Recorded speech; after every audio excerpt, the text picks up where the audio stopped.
Hey everybody, Hi Tech Hillbilly here. So this is an SJCAM dash camera, and as you can see, the screen has come off. It literally fell off when we were driving. We weren't driving on a dirt road or anything either. Look at that. It just popped off.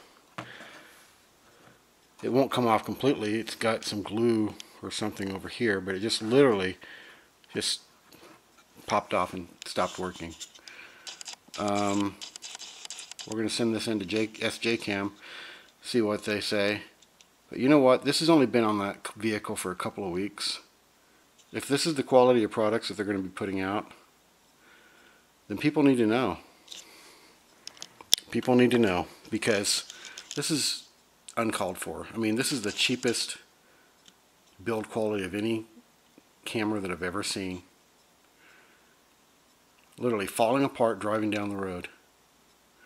And we're going to have to pay to ship this back to them. You know why? Because we waited months before we actually installed it. My wife went to Europe and came back, and while she was gone, it wasn't mounted. Only a couple weeks after it mounted, it just literally fell apart.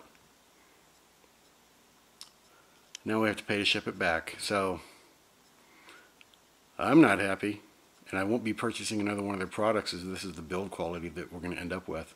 I would not recommend anyone buying an SJCAM camera for driving or for sports.